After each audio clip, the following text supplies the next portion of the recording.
मुझे 1 मंथ का advance ITT and MCS course करने बैठा था जिसका 0 आउटपुट निकला। एडवांस आईटीटी का कोर्स है, ये होना ही नहीं चाहिए। कौन से जॉब्स ऐसे होने वाली है जो कि सीए से हट जाएगा और सीए में नया नया जॉब्स क्रिएट भी होगा। अभी बिग फोर्स तो बहुत आगे निकल चुके हैं, लेकिन जो मिड साइज फर्म है तो एआई जॉब्स खाएगा, लेकिन किसकी खाएगा?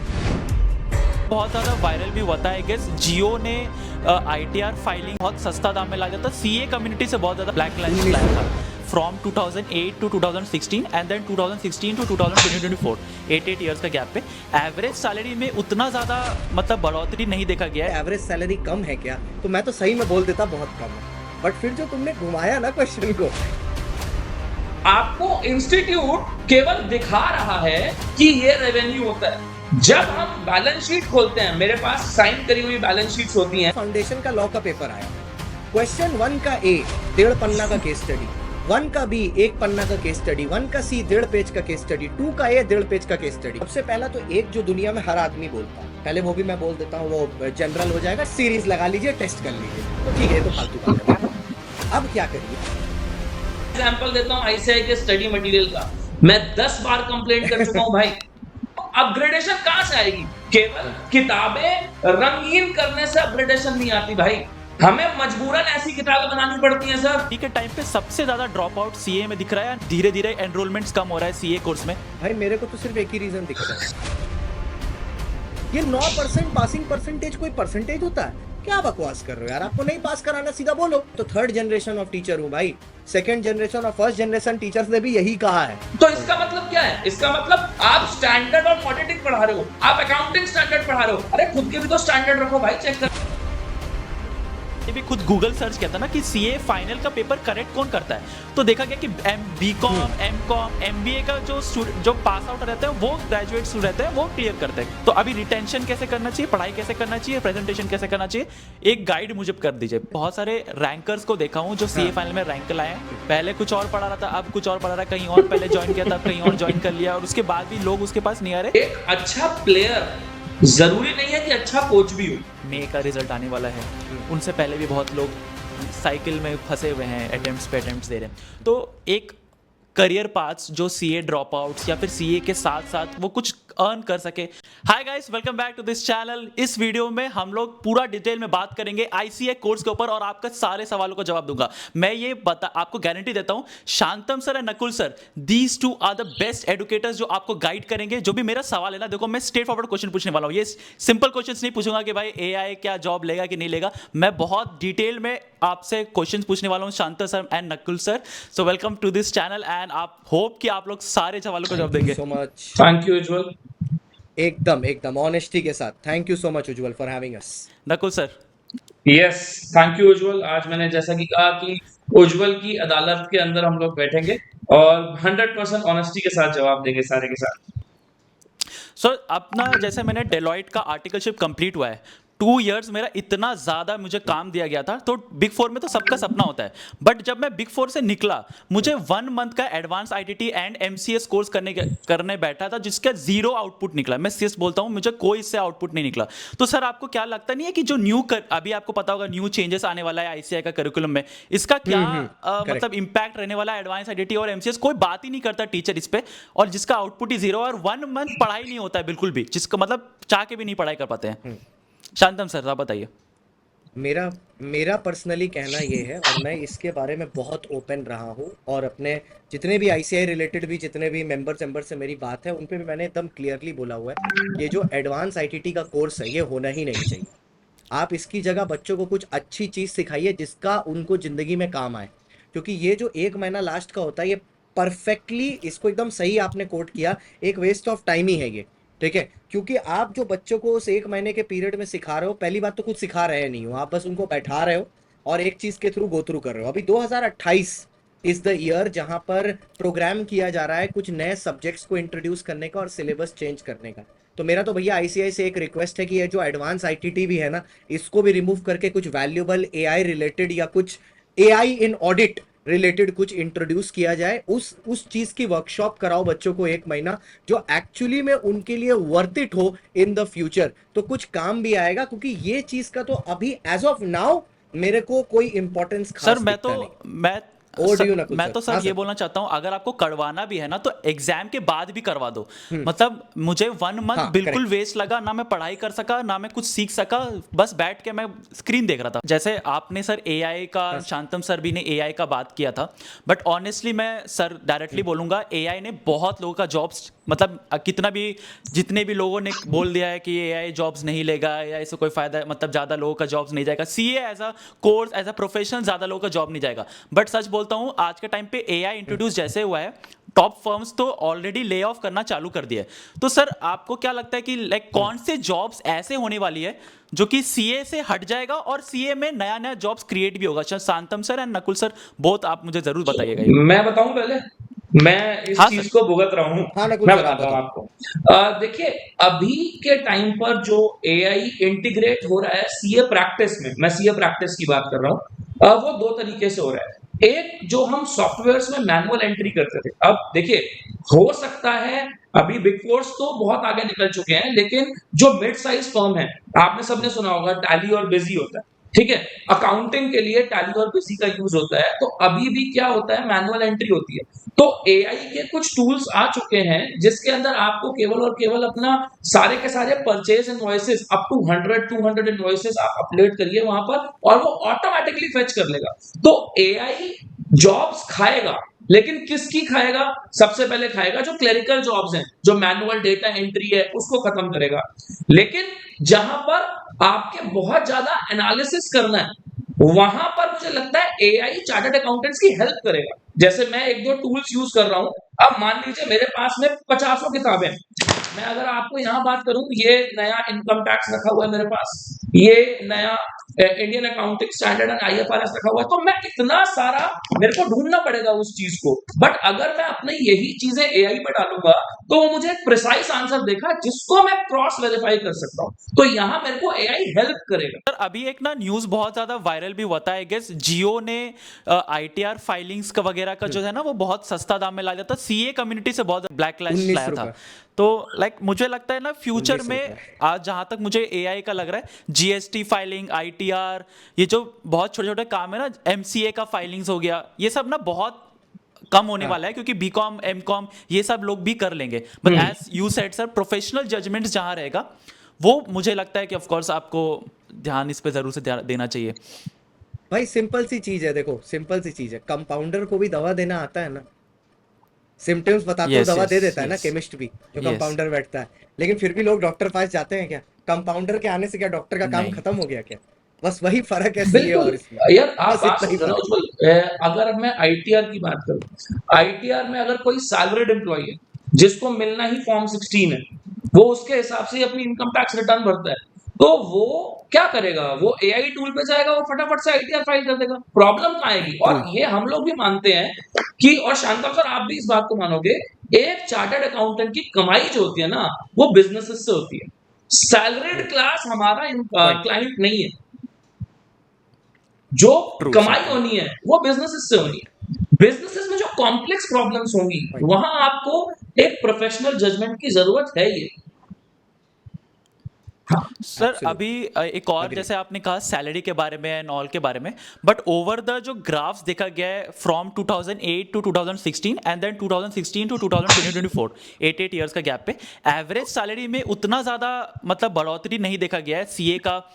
ऑन अ फ्रेशर लेवल जब हायरिंग के लिए जाते हैं तो अराउंड 7-8 लाख 9 लाख, हाईएस्ट देखा जाए तो 12 lakh on an average, but 12 lakh maximum देखा गया ऑन एन एवरेज साइड। तो सर आपको लगता नहीं है कि हम लोग 5 साल से ज़्यादा हम लोग सेक्रीफाइस कर रहे हैं, इस पे पूरा दम झोंक रहे हैं, पेपर एआई के थ्रू आ रहा है, एआई बन के आ रहा है, उसके बाद जब हम लोग एवरेज मतलब सैलरी मांगने जा रहे हैं तो टीसीएस हमें 4 लाख, बड़ी बड़ी कंपनी हमें 5 लाख 6 लाख 7 लाख ऐसा पैकेज दे रहा है। तो like what's the main thing जो कि कौन से स्टूडेंट को डिफरेंशिएट करता है, वो 30 लाख जो पैकेज ग्रैब कर रहा है एंड वो जो सिर्फ 9 लाख 8 लाख पे कर रहा है? तो हमें क्या बैलेंस देखना चाहिए सर? आप मुझे गाइड करिए सर, प्लीज सर। ये तो ऐसा लग रहा है उज्जवल व्यक्तिगत सवाल पूछ रहा है, एकदम व्यक्तिगत सवाल पूछा है। आप बताओ ये क्या डिफरेंस है? अच्छा उज्जवल, मैं बस एक छोटा सा चीज रिलेट करके बताऊंगा। मेरी ना सीए इंटरमीडिएट में रैंक है, ठीक है, ऑल इंडिया रैंक 42 जब मैंने क्लियर किया था, लेकिन फाइनल में नहीं है। फाइनल मैंने एक ही बार में क्लियर किया, लेकिन फाइनल में कोई रैंक नहीं है। और फाइनल क्लियर करने के बाद मैंने जो सबसे पहला अपना जॉब पिकअप किया था ना, that was worth 20 lakhs in that time, 2018 I am talking about. तो अब बात ऐसी है कि ये डिपेंड पता है दो चीज पर करता है। पहले जब तुमने क्वेश्चन शुरू किया मेरे को लगा था कि तुम ये पूछने वाले हो कि ये एवरेज सैलरी कम है क्या, तो मैं तो सही में बोल देता बहुत कम है। बट फिर जो तुमने घुमाया ना क्वेश्चन को कि सर 30 लाख वाले में और 12 लाख वाले में फर्क क्या है, हाँ ये मैं फर्क तुमको समझा सकता हूँ। जो 12 लाख और 30 लाख वाले में फर्क है ना, जो 12 लाख वाला बच्चा है उसने एग्जाम क्लियर किया है, और जो 30 लाख वाला बच्चा है ना उसने सीए पढ़ा है। और इन दोनों बातों में जमीन आसमान का फर्क है। क्योंकि जब आप उस इंटरव्यू टेबल पर बैठे हो ना, वहां पर जो आदमी आपको हायर कर रहा है उसको ठीक से पता है what is the difference between passing and knowledge, and you will only be rewarded for your knowledge. और मैं हमेशा बच्चों को ये चीज बोलता हूं, कभी भी स्टार्टिंग सैलरी मत देखो किसी चीज का, क्योंकि शुरू तुम लोग सब एक ही जगह से कर रहे हो कि मैंने सीए क्लियर किया। 5 साल बाद देखो, that is called growth. And starting might be fixed but growth is never fixed. Growth differs from person to person. आज मेरे दो दोस्त हैं, दोनों चार्टेड अकाउंटेंट हैं, ठीक है, दोस्त क्या बोलूं, दोनों भाई हैं मेरे, एक बड़ा है एक छोटा है, दोनों कजन है, दोनों सीए। एक काम कर रहा है दुबई में, एक काम कर रहा है लग्जमबर्ग में। दोनों के क्लियरेंस में सिर्फ 2 साल का फर्क है, लेकिन सैलरी में जमीन आसमान का फर्क है। जबकि स्टार्टिंग सैलरी दोनों की सेम थी। It is the difference of growth which they have means attend over a period of time. मैं यही बोलूंगा भाई, 5 साल का कोर्स है, बहुत लंबा समय होता है 5 साल नॉलेज गेन करने के लिए। आप नॉलेज पर ध्यान दो तो you will not be among the average. It उसको बोलते हैं ना एवरेज सैलरी, वो एवरेज के लिए ही है। अब आप एवरेज से ऊपर बढ़ो ना, तब ना आपको वो ऊपर मिलेगा। तो that is the difference between 12 lakh वाला स्टार्टिंग सैलरी और 30 लाख वाला स्टार्टिंग सैलरी में। एक चीज जो आपने बोला नॉलेज एंड पास करने में बहुत डिफरेंस है, तो मैं इसे बोलता हूँ कि like how will we get that knowledge, मतलब हाउ वी शुड देखो कि मुझे लगता है आईसीआई का स्टडी मटेरियल पढ़ना चाहिए, बट आईसीआई का स्टडी मटेरियल गिवन दैट कि उसमें उतना ना ज्यादा वेट नहीं है, उतना ज्यादा मुझे लगता नहीं है कि भाई क्योंकि आज के क्वेश्चंस तो पूरा आईसीआई का स्टडी मटेरियल से आ ही नहीं रहा है, तो हमें कैसे पढ़ना चाहिए ताकि हमें नॉलेज मिले और साथ साथ हम लोग उसको मतलब दिखा पाए हायरिंग कंपनीज को कि हमारे पास नॉलेज है। लाइक आप वो बताइए। सर मैं जरूर इस बात पर कहना चाहूंगा। भाई देखो, किताब पढ़ने से ना आपको केवल नॉलेज मिलेगी, उसका जब तक आप प्रैक्टिकल इंप्लीमेंटेशन नहीं करोगे तब तक कोई फायदा नहीं है। और जैसे मैं अकाउंटिंग पढ़ाता हूँ, एडवांस अकाउंटिंग, तो मैं ना AS9 पढ़ाता हूँ, रेवेन्यू रिकॉग्निशन।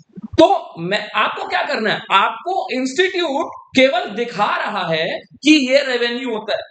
जब हम बैलेंस शीट खोलते हैं, मेरे पास साइन करी हुई बैलेंस शीट्स होती हैं, तो वहां ना हम चीजों को दिखाते हैं और फिर प्रैक्टिकली समझाते हैं कि भाई देख, रेवेन्यू का मतलब ये है, तो प्रैक्टिकली वहां जाके देख ऐसा हो रहा है। फिर हम accounting standard 1 disclosure of accounting policies पढ़ा रहे हैं, तो वहां बैलेंस शीट में दिखा रहे हैं कि देख जो जो तूने पढ़ा था वो आ रहा है। तो इंस्टीट्यूट का मटेरियल पढ़ के आपको एक बेसिक नॉलेज तो मिल जाएगी, बट इस चीज की गारंटी बिल्कुल नहीं है कि आप क्लियर कर जाओगे, क्योंकि इंस्टीट्यूट आपसे ये एक्सपेक्ट करता है। देखो सर, सीए इंटरमीडिएट में अगर आप ध्यान से देखो ना, सीए इंटरमीडिएट का नॉलेज लेवल है वर्किंग नॉलेज। आपको सारे सब्जेक्ट भी वही पढ़ाए जाते हैं जो आपके प्रैक्टिकल लाइफ में काम आए। तो इंस्टीट्यूट आपको क्लियरली बोल रहा है कि आपका ये जो लेवल है वर्किंग लेवल का नॉलेज है, आप पढ़ो, लेकिन उसके साथ साथ काम जो है उसको प्रैक्टिकली जब आप देखोगे तभी आपको वो पूरा फिट बैठ पाएगा। अभी जैसे सर मई का एग्जाम हुआ था और मई का पूरा इंटरमीडिएट का जितने भी पेपर्स आए थे उसमें से 2-3 पेपर्स को हटा दे तो इतना ज़्यादा नेगेटिव फीडबैक आया है ऑन डिफरेंट प्लेटफॉर्म्स, चाहे आप कोई भी यूट्यूब का देख ले, आप सर आपको ज़्यादा पता होगा फैकल्टी मेंबर्स, कि लोगों का इतना ज़्यादा टेंशन रहता है कि नेक्स्ट पेपर देने का मन नहीं करता। तो जैसे इंटर में आपको पता होगा कौन से पेपर ऐसा आए थे जिसमें स्टूडेंट्स लोग बिल्कुल परेशान हो गए थे। आई गेस आईडीटी का पेपर ऐसा आया था कि स्टूडेंट्स लोग परेशान हो गए थे इंटरमीडिएट में। तो सर उसको कैसे टैकल करें, एग्जाम हॉल में लाइक 3 घंटा कैसे हम लोग उसको मैनेज कर सके और कैसे पढ़ाई करें? देखो उज्जवल, एक चीज देखो, मैं मानता हूं कि हर पेपर, मतलब मैं अभी फाउंडेशन और इंटर के बेसिस पर बात कर रहा हूँ, क्योंकि पेपर ना, आप किसी भी पेपर को आईसीआई के ना, जब आपका एग्जाम हो जाए, ठीक है, आप बहुत ध्यान से बैठ के देखना। पेपर में सिर्फ 3 या 4 ही ऐसे क्वेश्चन होते हैं जो आपकी वाट लगाने के लिए बने होते हैं, एकदम बढ़िया तरीके से, और उनकी पोजीशनिंग इतनी अच्छी और खूबसूरत तरीके से की जाती है कि आपकी नन्ही आंखें उनको ही पहले देखें। कॉन्फिडेंस आपका है फीबल, जब आपने वो क्वेश्चन पहले देख लिया और वो पहले ही आपसे बनना नहीं है, तो आपका ना पहले ही हाथ पैर कांपना शुरू हो जाता है कि भैया मैं तो पेपर देने आया था, क्योंकि अब आपने जैसे पहले बोला मैंने 4 साल लगाए हैं इस कोर्स के लिए, तो वो चीज तो बैकग्राउंड में पहले ही चल हाँ रही है। उसके बाद पेपर ऐसा, जैसे बड़ा सिंपल सी चीज मैं बोलता हूँ, अभी जो फाउंडेशन का लॉ का पेपर आया, क्वेश्चन 1 का ए 1.5 पन्ना का केस स्टडी, 1 का बी 1 पन्ना का केस स्टडी, 1 का सी 1.5 पेज का केस स्टडी, 2 का ए 1.5 पेज का केस स्टडी, ऐसे मिला के उन्होंने 6 पेज करा दिया। अब जिस बच्चे ने पहले स्टार्टिंग से पेपर पढ़ा होगा वो वही बेहोश हो गया होगा कि भाई इतना बड़ा क्वेश्चन। लेकिन यही अगर उसका दिमाग थोड़ा सा चल जाता और उसने पेपर पीछे से पढ़ा होता ना, इतने छोटे छोटे क्वेश्चन हैं जिनका कोई वो नहीं है। बात ऐसी है, आप आईसीआई का पेपर जब मैं देखता था ना बचपन में, तो मेरे को ये समझ में आता था ये पेपर इसलिए नहीं बनाया गया है कि बहुत बढ़िया नॉलेज चाहिए, ये पेपर है खाली test of your endurance level, कितना आप अपना दिमाग शांत रख सकते हो। कहीं ना कहीं आसान क्वेश्चन छुपे हैं, बस वो इस तरीके से छुपे हुए हैं कि आप उन तक पहुंच नहीं पाओगे, और आपको दिमाग काम रखोगे तभी सर समझ फिर भी पाओगे, वरना फिर स्ट्रेस में वो कुछ काम गलती हो रखना जाएगी। ना सर बहुत प्रॉब्लम हो जाता है। लाइक जब मैं भी बैठा था इंटर एग्जाम के लिए, मैं फाउंडेशन पूरा एग्जाम के लिए, मानता हूँ। मुझे ऐसा लगता था कि लाइक क्या हो रहा है मेरे साथ, कि मैं पेपर देखता हूँ ये और क्या चल रहा है दिमाग खराब हो जाता है मेरा। तो वो कैसे मतलब टैकल करे? ये है। अच्छा, अब इसका मैं एक छोटा सा चीज बताता हूँ आपको, 2 तरीके हैं टैकल करने के, ठीक है। सबसे पहला तो एक जो दुनिया में हर आदमी बोलता है, पहले वो भी मैं बोल देता हूँ, वो जनरल हो जाएगा, नीचे क्लॉज चला देना, टेस्ट सीरीज लगा लीजिए, टेस्ट कर लीजिए, तो ठीक है, ये तो फालतू बात है, हो गया। अब क्या करिए, चैट जीपीटी आपके लिए फ्री है, सबके लिए ही फ्री है, ठीक है। और जिनका नहीं है 199 का कुछ प्लान आता है जिसमें पूरा फ्री हाँ हो जाता है। आप क्या करिए, जो चीज आप पढ़ रहे हो ना, उस पर पढ़ के स्क्रीनशॉट ले लीजिए, और वो स्क्रीनशॉट लेके ना आप उसमें डाल दीजिए, और उसमें एआई को बोलिए make the most complex question possible from this topic, वो बना के आपको देगा, आप उसको सॉल्व करिए। फिर एक हो गया, आप उसको बोलिए make one more, make one more, भाई आप जितनी बार प्रॉम्प्ट दोगे वो उतनी बार बनाता चला जाएगा, आप उसको सॉल्व करो। आपने basic MTP PYQ RTP solve कर लिया, उसके बाद आपने ये सॉल्व कर लिया, इसके बाहर से आईसीआई आपको कुछ नहीं पूछ सकता, क्योंकि द मोस्ट कॉम्प्लेक्स आपने पहले ही कर रखा है, इसके बियॉन्ड कुछ नहीं आएगा। तो बात क्या है, आपको थोड़ा सा पता रहेगा ना, अंदाजा रहेगा। अब जैसे इस बार क्या हुआ, एएफएम के पेपर में क्या हो गया, टैक्स के पेपर में क्या हो गया, बच्चे ने जो एक्सपेक्ट नहीं किया था वो हो गया, और फिर चिल्लाने लगे सब कि एआई से पेपर बनाया। अरे वो तो बनाएगा ही एआई से पेपर, इजी है ना काम करना, एक चीज लिखो फट से पेपर बन के आ जाता है। आप भी एआई यूज करना शुरू करो ना, यही मैंने बोला था, first mover advantage. If you start using AI also, it will help you because there is no sir point crying कि मैं इंस्टीट्यूट थोड़ा ने सा इतना मैं डिफिकल्ट थोड़ा पेपर सा कर सर दिया। इससे थोड़ा डिसअपॉइंट मतलब क्या बोलते हैं ना, डिसएग्री करता हूँ। हमारे पास एआई है, हाँ, आई एग्री कि हमें उसे यूज करना चाहिए, बट आईसीआई का स्टडी मटेरियल भी तो अपग्रेड होना चाहिए ना सर। मतलब आईसीआई का स्टडी हाँ, वो तो मटेरियल तो 100% मैं है, एग्जांपल देता हूँ टोटली अग्रीड, टोटली अग्रीड। मैं एग्जांपल देता हूँ आईसीआई के स्टडी मटेरियल का। मैं 10 बार कंप्लेंट कर चुका हूँ भाई। आईसीएआई ने as 11 accounting for foreign exchange change 2011 के फॉरेन एक्सचेंज को 20x1 करके सेम सवाल चेप दिया जो मैंने पढ़ा था। अब आप बात समझिए, आप डॉलर का रेट 44 रुपए बता रहे हो, आप डॉलर का रेट 44 रुपए बता रहे हो। ये वो सवाल है जब मैं इंटरमीडिएट करता था तब का। तो अपग्रेडेशन कहां से आएगी? केवल किताबें रंगीन करने से अपग्रेडेशन नहीं आती भाई। सर यही कहाँ तो रंगीन point है, ना। ब्लैक एंड व्हाइट है सर, अभी भी ब्लैक एंड अरे व्हाइट है, सर, उसे आप पीडीएफ बात समझो, रंगीन है। ब्लैक एंड व्हाइट मेरी जो किताबें आती है वो ब्लू है साथ में, जो इंस्टीट्यूट का मटेरियल बोर्ड ऑफ स्टडीज के पोर्टल पे है। बट पॉइंट ये है, आप पिछले 10 साल वाले सवाल अभी भी पूछ रहे हो। आपने जो स्टडी मैट में 10 साल पहले का रेट दिया था वो आप अभी भी दे रहे हो। जो गलती आपने 10 साल पहले कर रखी है वो अभी भी कर रहे हो। तो ऐसे काम नहीं चलेगा।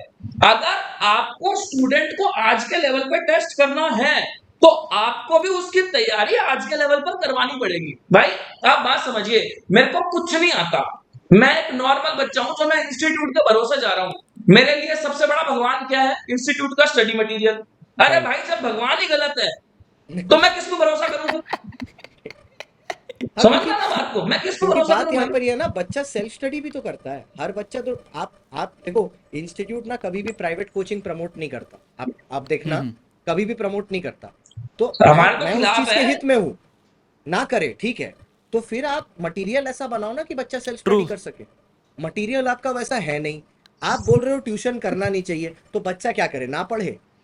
अल्टीमेटली तो घूम के आप यही बोल रहे हो ना कि मत पढ़ो, चाहे ऐसे बोलो चाहे वैसे बोलो, आप मटेरियल उस सर लेवल का बना शांतम दो। सर, हम लोग इतनी मेहनत करते हैं, आप और मैं, हम सारे लोग इतनी मेहनत करते हैं। हम कहते हैं इंस्टीट्यूट का, मैं हमेशा कहता हूँ ICAI यूनिवर्स है, जो आपका पहली पास होने की रिक्वायरमेंट होनी चाहिए, पहला इंस्टीट्यूट का study material, RTP, MTP, PYQ। उज्जवल आप भी मानोगे ये बात कि अगर ये 4 चीजें करना, ये तो आपकी प्राइम रिक्वायरमेंट है, आपको करना ही चाहिए। इंस्टीट्यूट के स्टडी मटेरियल में मान लीजिए मैं अकाउंटिंग पढ़ाता हूँ भाई, अकाउंटिंग एडवांस अकाउंटिंग की बात करूं, एक AS के 2 क्वेश्चन दे रखे हैं, आपको लगता है 2 क्वेश्चन करके काम हो जाएगा पूरा? हमें मजबूरन ऐसी किताबें बनानी पड़ती हैं सर, जिसके अंदर अगर कोई AS है तो उसके PYQ, RTP, MTP सब कुछ, सारा कुछ डाला जाए, तब जाके पढ़ाई करेगा बच्चा। केवल इंस्टीट्यूट के भरोसे तो जा ही नहीं सकता भाई। हुआ ना, इस बारे के पेपरों में हुआ। और अच्छा, मेरी एक और ऑब्जर्वेशन है कि जो एनालिसिस वाले पेपर है ना, लॉ, ऑडिट, टैक्सेशन, इंटर की बात कर रहा हूं, इन 3 पेपर में वो आपको घुमाएगा ही घुमाएगा। कॉस्टिंग में नहीं घुमाएगा, ठीक है, अकाउंट्स में बहुत कम घुमाएगा, लेकिन लॉ, ऑडिट, डायरेक्ट टैक्स और इनडायरेक्ट टैक्स में घुमाएगा ही घुमाएगा। सर ICAI का study material is one of the points, CA का average salary given that 5-6 years का, उसका एक पॉइंट है। क्या और कोई रीजन है जिसकी वजह से अभी के टाइम पे सबसे ज्यादा ड्रॉप आउट CA में दिख रहा है, धीरे धीरे एनरोलमेंट्स कम हो रहा है CA कोर्स में?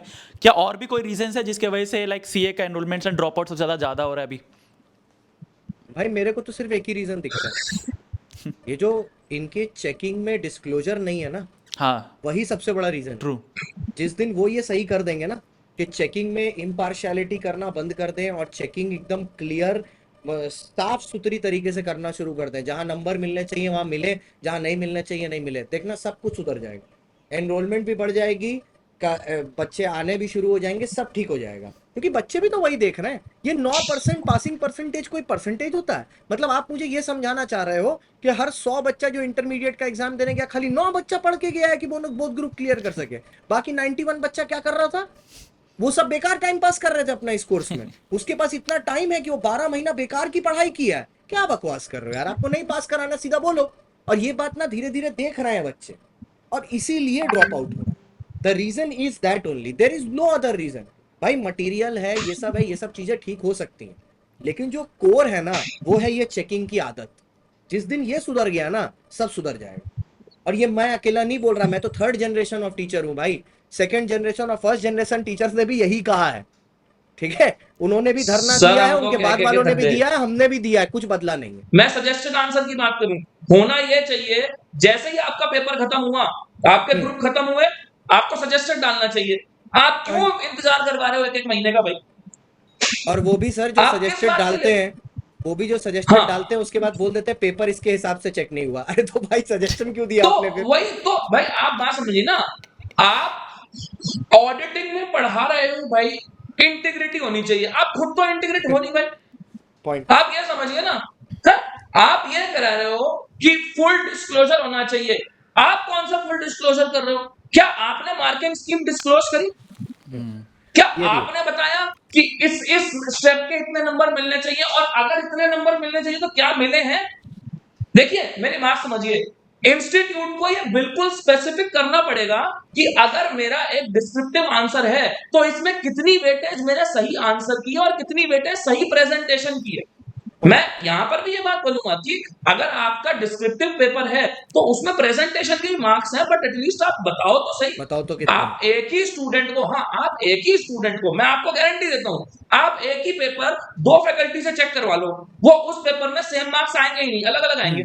तो इसका मतलब क्या है? इसका मतलब आप स्टैंडर्ड और ऑडिटिंग पढ़ा रहे हो, आप अकाउंटिंग स्टैंडर्ड पढ़ा रहे हो। अरे खुद के भी तो स्टैंडर्ड रखो भाई चेक करने के।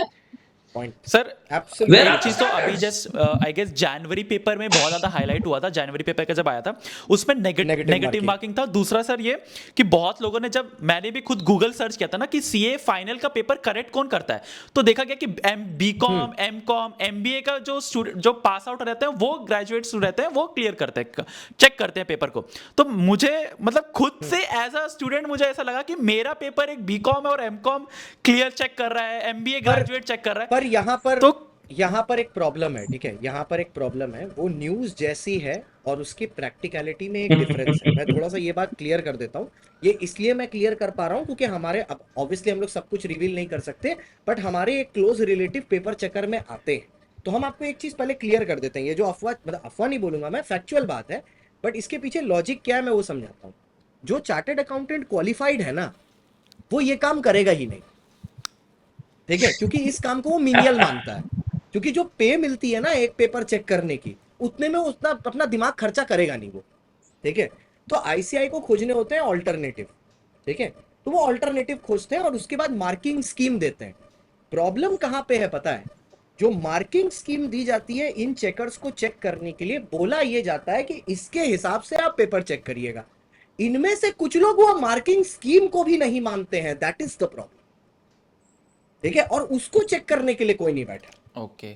मतलब तुम समझो, अगर मैं एमकॉम ग्रेजुएट हूं ना और मुझे मिल गया, तुम आईसीआई हो, तुमने मेरे को एक मार्किंग स्कीम दी, अब मैं तुम्हारा पेपर चेक कर रहा हूं, अगर मैं मार्किंग स्कीम के हिसाब से तुमको नंबर नहीं भी दूं ना, तो वो चेक करने के लिए कोई नहीं बैठा। मैं सर सबको साइड कर देता हूँ। 9% आपने बोला कि ये मार्किंग स्कीम, ये वो जितना भी जो भी बुराई है, हम लोग तो सीए ही करेंगे क्योंकि एट द एंड हम लोग ने इंटर क्लियर कर चुका है। यहाँ अब बीच में है, ना तो हम छोड़ सकते हैं ना तो हम आगे का कुछ कर सकते हैं। वो अब आगे का प्लान बताइए।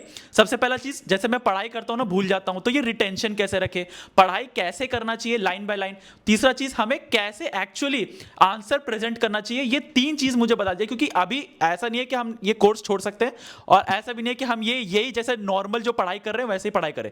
तो अभी रिटेंशन कैसे करना चाहिए, पढ़ाई कैसे करना चाहिए, प्रेजेंटेशन कैसे करना चाहिए, एक गाइड मुझे कर दीजिए। मैं बड़ा सिंपल सा इसको रेक्टिफाई कर देता हूँ। 3 सवाल तुमने पूछे ना, रिटेंशन और ये, मैं एक सिंपल सी चीज बोलता हूँ।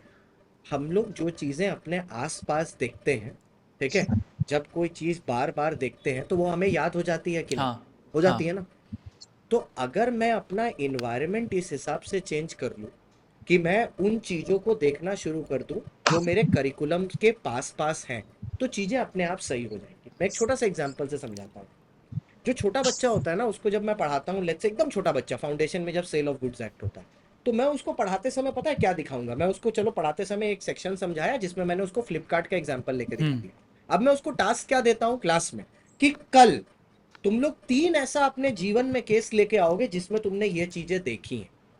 अब जब वो 3 चीजों से रिलेट करना शुरू कर देता है ना इसको, तो अब उसको हर चीज में पढ़ाई दिखना शुरू हो जाती है। और ये हैबिट ना, बोलते हैं ना, पेड़ आप जब रूट्स से लगाते हो और नर्चर करते हो तभी स्ट्रांग बनता है। मैंने अपने बच्चों में बचपन में ही डाल दिया। अब जब यही बच्चा इंटरमीडिएट में आता है तब मैं क्या करता हूँ? अब लेट्स से मैंने ईजीएम का टॉपिक पढ़ा है, एक्स्ट्रा ऑर्डिनरी जनरल मीटिंग, ठीक है, तो मैं अब क्या बोलूंगा इनको कि भैया देखो, ये एक एक्स्ट्रा ऑर्डिनरी जनरल मीटिंग है, मैं अपने ईमेल से तुमको एक ईमेल दिखा रहा हूँ, ये कंपनी का इनवाइट मेरे को आया है। अब आप जाइए और आज रिसर्च करके लेके आइएगा कौन कौन सी कंपनी का ईजीएम होने वाला है हाल फिलहाल में, गूगल का इस्तेमाल करिए, और उसमें क्या टॉपिक डिस्कस होने वाला है, और उसको बगल में लिख के लेके आइएगा, और लोकेशन क्या है ईजीएम की। जब बच्चा उस चीज में इंटरेस्ट लेना शुरू कर देगा ना, अब पेपर में जब एग्जाम में आएगा कि ईजीएम कहाँ कंडक्ट कराना है, अब हो सकता है उसको वो भूल गया हो कि बुक में क्या लिखा था, लेकिन उसको ये याद रहेगा कि वो वाली कंपनी का ईजीएम उसके हेड ऑफिस में है। यस, जब ये वो करने प्रैक्टिकल। लगेगा ना, तो पढ़ाई, होता है ना, मैं सिंपल बोलता हूँ, पढ़ाई तभी अच्छी होती है जब उसका प्रैक्टिकल एप्लीकेशन हो, वरना बिल्कुल नहीं। ठीक है, तो ऐसे ही मैं लॉ भी पढ़ाता हूँ, ऐसे ही मैं ऑडिट भी पढ़ाता हूँ। मेरे रेगुलर बैच की जो हम लोग की क्लास होती है, मैं ऐसे ही कराता हूँ, एकदम प्रैक्टिकली जो चीजें आप देख सकते उसीलिए हो। सर, अब जो तुम्हारी बात हुई उसीलिए लिखने सर की, आप हाँ बोलो। ज्यादा यूट्यूब पे फेमस भी है बच्चों में अब मेरा देखो प्रोस्पेक्ट बस ऐसा रहता है कि अगर आपको ये चीज पर्टिकुलर मैंने पढ़ाई, मैं यही बोलता हूँ, अगर ये मैं आपको प्रैक्टिकली नहीं देख पा रहे हो आप, तो मैं बहुत ही बेकार टीचर हूँ। मैं तो ऐसे बोल दूँ कि अगर मैं ये आपको प्रैक्टिकली नहीं दिखा पा रहा, तो मुझ में शायद कैपेबिलिटी नहीं है, आप कहीं और से पढ़ लो। सिंपल सी चीज, क्योंकि हर चीज का प्रैक्टिकल एप्लीकेशन है। अरे मैंने भैंसों का ऑडिट का बच्चों को वीडियो दिखाया है क्लास में, ठीक है, जहां भैंसों का स्टॉक ऑडिट चल रहा था, कि देखो ये भी होता है ऑडिट। तो जब वो भैंस देखा है, वो भले ही एक बार हंस लेगा कि चलो यार भैंस दिखा दिया सर ने, बट ठीक है, उसको याद तो रहेगा कि स्टॉक ऑडिट जैसी एक चीज होती है जहां पर सीए को फिजिकल वेरिफिकेशन के लिए जाना होता है। That is how you retain things. You have to make पढ़ाई very interesting for you, otherwise वो कभी याद नहीं। मैं तो अपने लिए भी यही करता था, अपने बच्चों के लिए भी यही करता, एकदम सिंपल। इंटरेस्टिंग बनाओ तो मजा आएगा, मजा नहीं आएगा तो पढ़ने में मन ही नहीं लगेगा, फिर बोरियत आने लगेगी। इसीलिए सर अन अकेडमी का इतना ज़्यादा ऑल इंडिया रैंक्स आ रहे हैं अभी आज के टाइम पे इंटरमीडिएट एंड सीए फाउंडेशन। देखो रैंक्स और बच्चे का जो पासिंग है वो सिर्फ एक चीज पे डिपेंड करता है, पता है, सिर्फ एक चीज पर। 11,000 बच्चे पास हुए हैं फाउंडेशन इंटर मिला के 2 साल, 11,500 के आसपास। पर डिपेंड क्या चीज पर करता है, सारे के सारे टीचर एक ही तरह से पढ़ाते हैं, क्या, प्रैक्टिकल जो भी चल रहा है उससे रिलेटेड। मैं नकुल सर की क्लास में ज्यादा जाता नहीं लाइव में, लेकिन रिकॉर्डेड मैंने देखा है, हर एक फॉर्म निकाल के दिखाता है कि ये फाइलिंग हो रही है, ये ऐसे हो रही है, वैसे हो रही है। अब हर टीचर कर रहा है वो चीज, तभी तो बच्चा आगे जाके सीखेगा कि भैया हमको क्या करना है आगे, वरना नहीं कर पाएगा। हमारे तो कुछ ऐसे भी बच्चे हैं, मैं नाम लूंगा तो ले भी लूंगा, जिनकी रैंक नहीं भी आई है लेकिन फिर भी बिग 4 में है और एक ही बार के इंटरव्यू में सिलेक्ट हो गए, क्योंकि नॉलेज थी ना उनके Yes. पास। उससे वो टीडीए टीसीएस का सेक्शन नंबर पूछ रहा हो, धड़ाधड़ सेक्शन पूछे, धड़ाधड़ बताए चला जा रहा है, तो वो वहां वो थोड़ी ना देखेगा इसके पास रैंक है कि नहीं, तो नॉलेज देख। सर एक बात आपने So सही that is the बोला, difference. मतलब बोला जैसे भाई। मुझे भी बहुत आता है सवाल, आपका सिर्फ सीवी सिलेक्शन ही काम करता है आपका बिग 4 में। जैसा ही सीवी सिलेक्शन हो गया ना, आपका इंटरव्यू या फिर आपका जब भी बात होता है किसी से ना, आपका वो रैंक नहीं देखता, आपको सेम प्लेट पे रखेगा एंड Exactly. आपका नॉलेज टेस्ट करेगा। यस एग्जैक्टली मनीष बोल के एक लड़का है, इसी चैनल पर मैंने, तुम्हारे नहीं मेरे अपने चैनल पर 360 फाउंडेशन पर, उसका मैंने एक इंटरव्यू लिया था। उसमें उसने सेम बात बोली थी, बोलता सर मेरी रैंक नहीं थी, मुझे फर्स्ट डे से पता था, जैसे ही इंटरमीडिएट का एग्जाम दिया मुझे पता था मेरी रैंक नहीं आएगी, लेकिन पता था कि पास हो जाऊंगा। तो मैं खाली वीडियोस देखता था यूट्यूब में, how to get a better CV. और जैसे ही मेरा पेपर पास हुआ, मैंने ऐसी सीवी डाली, एक ही सीवी में पीडब्ल्यूसी से भी मेरा सिलेक्शन का वो आ गया इंटरव्यू के लिए, और ईएनवाई से भी आ गया। अब बोला बस फिर काम तो यही हो गया। बोला सर इंटरव्यू में जो भी क्वेश्चन पूछा मैंने बिंदास जवाब दे दिया, क्योंकि नॉलेज तो है, बस रैंक नहीं आई थी। True sir. अभी जैसे बहुत लोग अभी मतलब कंटेंट क्रिएटर्स भी कर रहे हैं, तो सोशल मीडिया सीए का as a whole, be it students, be it faculty members, be it जो प्रैक्टिस में भी है, वो सब अब सोशल मीडिया पे आगे कंटेंट क्रिएट कर रहे हैं। तो इससे नेगेटिव इम्पैक्ट नहीं हो रहा है सीए का एज अ होल, कि अब तो लोग तो अपना ऑफिस जब इनॉग्रेट कर रहे हैं वो भी वीडियो डाल देते हैं, तो एज अ होल आज के टाइम पे मतलब सोशल मीडिया बैड इम्पैक्ट नहीं कर रहा है, डिस्ट्रॉय नहीं कर रहा है सीए का? ये पहले नकुल सर बोलेंगे, क्योंकि मैं अपना ओपिनियन दूंगा तो फिर नकुल सर मेरे को ही ऑब्जेक्ट कर देंगे। ये पहले नकुल सर बोलेंगे। बोलिए नहीं नकुल नहीं सर नहीं, पहले। आप नहीं बोलो नहीं नहीं, बोलो पहले बोलो आप पहले आप बोलो देखो भाई, बोलो बोलो मैं एक चीज में बहुत विश्वास करता हूँ, ठीक है, और ये मैं, इसमें कुछ गलत नहीं है। Content creation is very good. you can't even imagine what is the power of content creation, where it can take you from where you are.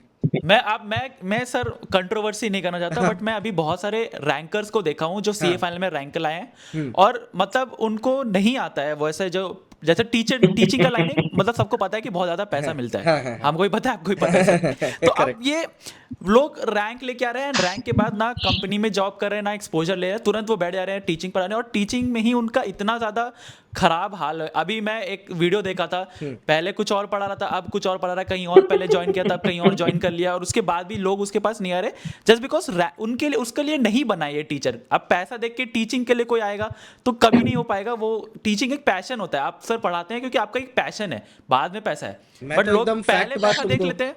एकदम फैक्ट बात बताता हूँ भाई। मैं तो जॉब कर रहा था, मैं तो टीचिंग पहले शुरू किया था पॉकेट मनी के लिए, सच बता रहा हूँ, झूठ नहीं बोल रहा, मेरी स्टोरी में भी है। पॉकेट मनी के लिए मैंने शुरू किया था 19 साल की उम्र में पढ़ाना।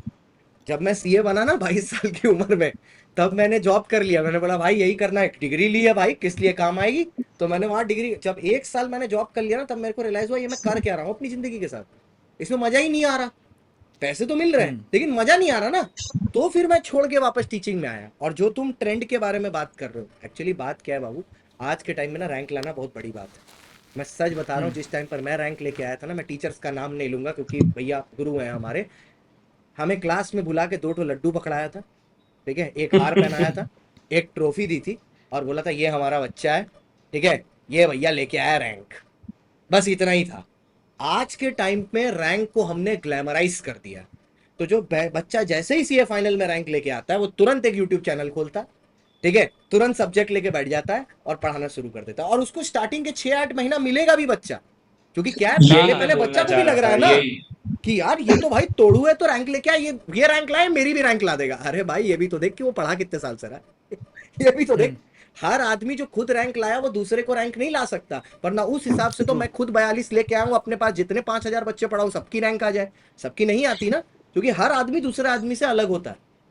तो ये चीज है, और बच्चों को ये बात ध्यान रखना है, इंफॉर्मेशन आपके पास है, इसका मतलब ये नहीं कि आपको सब मतलब कंज्यूम करना है। पॉइंट। आपने खुद कहा ना कि पहले वो कुछ और पढ़ा रहा था, उसके बाद कुछ और पढ़ाने लग गया, उसके बाद कुछ और पढ़ाने लग गया।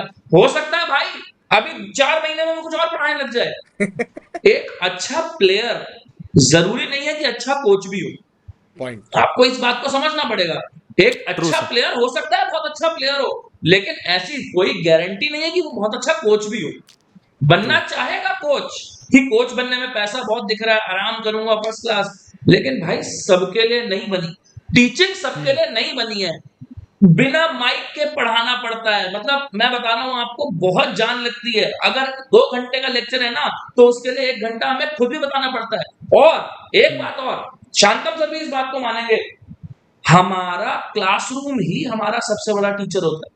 हम जब क्लास में जा रहे हैं, हमें नहीं पता कि आप हमसे क्या सवाल पूछ लोगे। उस टाइम पर तुरंत वो जवाब देना वो टीचर ही कर सकता है। जरूरी नहीं है कि हर रैंक होल्डर वो कर दे। बोला ना सर, मैं सीए मतलब फाउंडेशन क्लियर करने से पहले से मैं वीडियो बना रहा हूँ, एंड मुझे बस पैशन था कि मैं वीडियो बनाऊं एंड Exactly. लोगों को मैं गाइड करूं कि मैं कैसे पढ़ाई किया। मैंने आज तक कभी पैसा देखा नहीं और पहला ना देखा था, बट जब भी मतलब आता है ऑफ कोर्स ब्रांड कोलैबोरेशंस वगैरह वो आता सही है, है। सब चीज आता है, तो पैसा मिल जाता है। बट मैं मुझको मजा आता है, मेरे को मजा आता है लोगों का डाउट सॉल्व करने में, मुझे Yes. लोगों से बात करने में मजा आता है।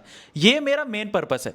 बट आज के टाइम पे लोग रैंक लाते हैं, तुरंत बैठ जाते हैं, और उसके बाद मैं जब उनका वीडियोस भी देखता हूँ ना वो कॉन्सेप्ट सही से समझा पा रहे, बस बता रहे कि अच्छा ये सम सॉल्व होता है। भाई ये थोड़ी मैं देखने आया था, मैं तो कॉन्सेप्ट समझने आया था।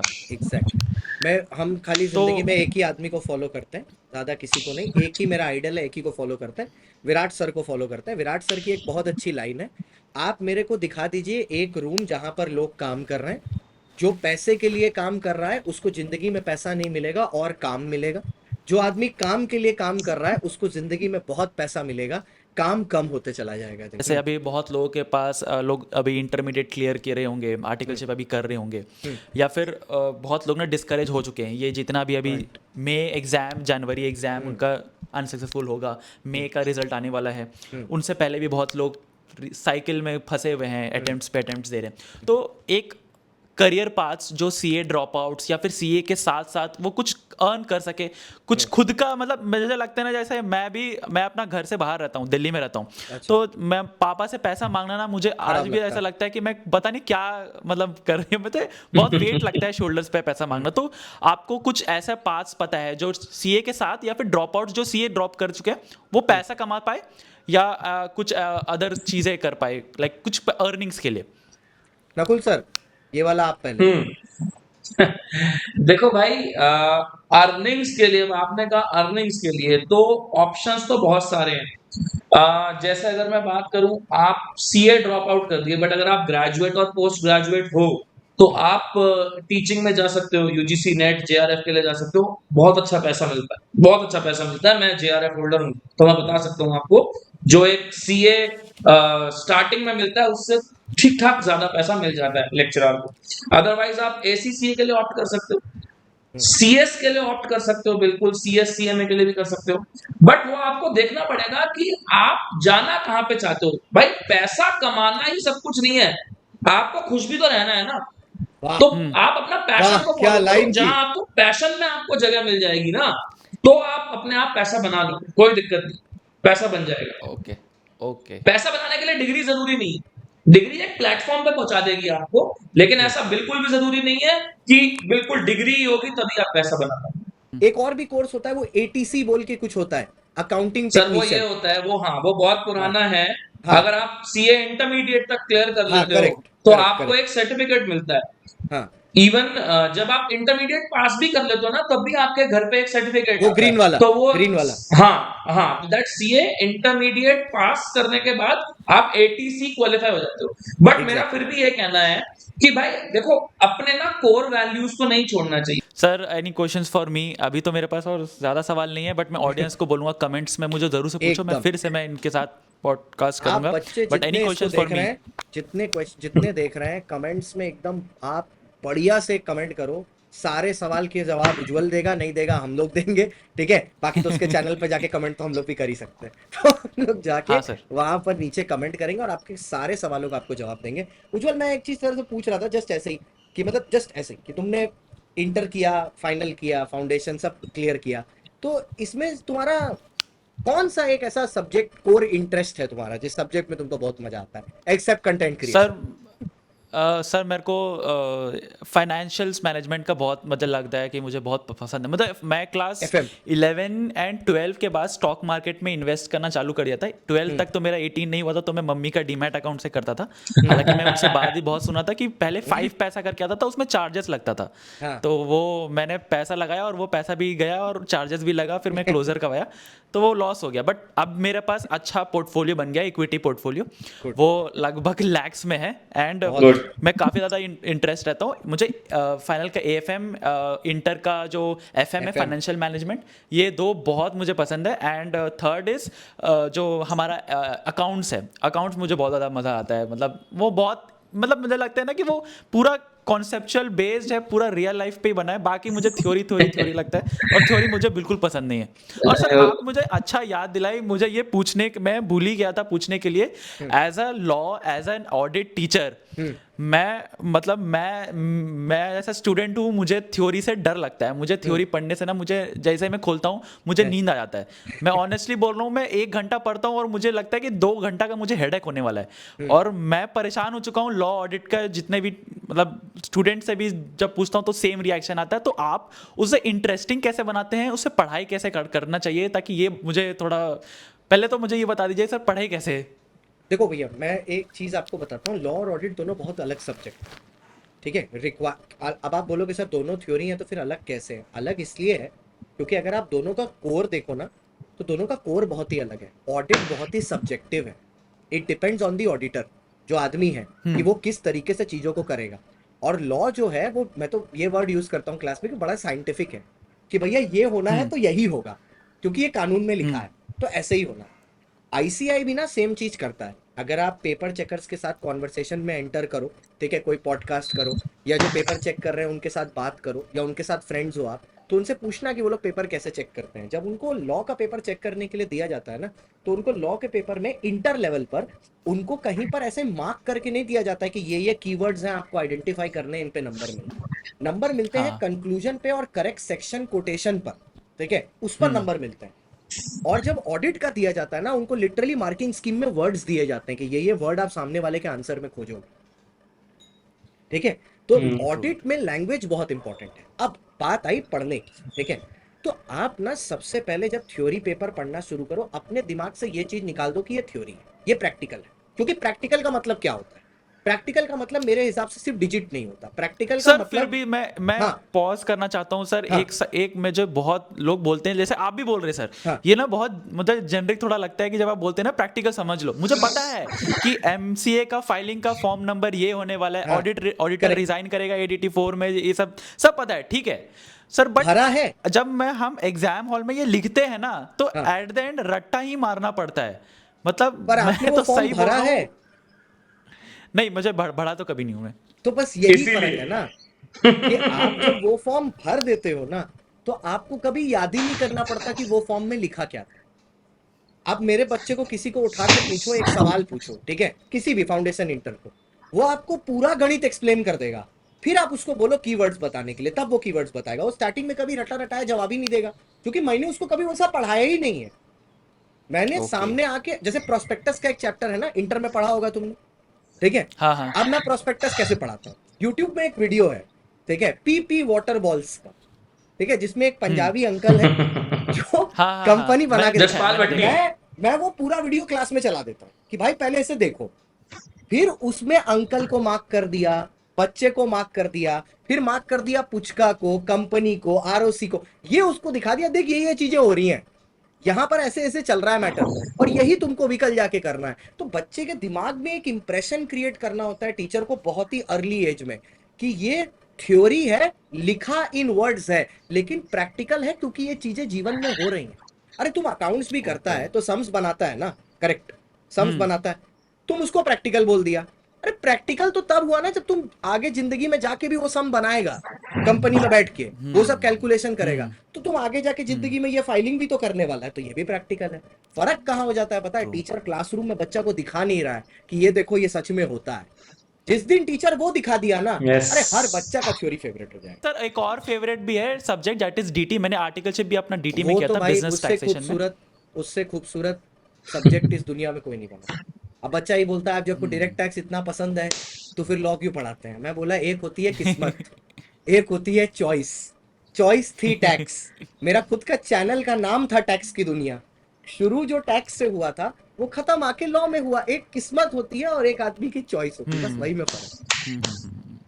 Any question sir for me? Nakul Nakul sir, sir. Shantam sir, any questions? नहीं, सर। नकुल सर के कोई क्वेश्चन नहीं है। नकुल सर को सब कुछ क्लियर हो गया है। यू आर अ फैबुलस गाय, बहुत अच्छा काम कर रहे हो आप, वेरी गुड। और इसी Thank को you, sir. Keep doing the great work. तो Ujjwal, I really like the way you speak और मेरे को कॉन्फिडेंस Yes. बहुत अच्छा लगा। I really wish you all the very best. I hope May 26 का जो अटेम्प्ट है वो तुम्हारा सीए का ही अटेम्प्ट हो और तुम सीए बन जाओ। और Thank उसके you so बाद जब much, sir. कब हम लोग और कभी पॉडकास्ट करें तो फिर नाम में हम सीए उज्जवल शर्मा भी देखें। सीए ठीक है, उज्जवल बिकॉज शर्मा लेट्स लगाएं। Face it, Yes. We are Yes, all sir. Working for that dream. वो 2 अल्फाबेट Yes, नाम sir. के सामने लगाने के लिए। फिर तुम चैनल का नाम भी Everyone is चेंज कर देना, working. ठीक है? हाँ सर। चैनल का नाम Yes, भी sir. चेंज कर मैं देना। Sir every CA student is working for that day जब कॉन्वोकेशन में अपने पेरेंट्स को लेके जाए। That is the Exactly. Only day जो 5 साल 6 साल हम लोग मेहनत रो रो करते के पढ़ते हैं, हंस हंस के पढ़ते हैं, सबसे सुन के पढ़ते हैं, बट वो एक दिन के लिए हम पढ़ते हैं। तो आई Exactly. होप कि ये हो जाए। Yes. तो थैंक यू सो एकदम। मच सर फॉर दैट और विश। तुम लोग जितने लोग नीचे ये पॉडकास्ट देख रहे हो, तुम लोग भी याद रखना, मेहनत करेंगे, सही डायरेक्शन में करेंगे, आप सीए जरूर बनेंगे। देर हो सकती है बट कभी भी डिनाई नहीं होगा। सच्ची मेहनत से आप अपनी तकदीर भी बदल सकते हैं। ये मैं नहीं बोलता, अरे गीता सर में भी वाह लिखा सर। है कि आप अपनी मेहनत से अपनी किस्मत बदल सकते हैं। तो मेहनत करिए, पक्का होगा, जरूर होगा। Thank you so much Ujjwal, okay sir, lovely talking to thank you sir, thank you so much sir, Shantam sir, Okay. Nakul sir, thank you Thank so you. Much. Thank you. Perfect. Okay.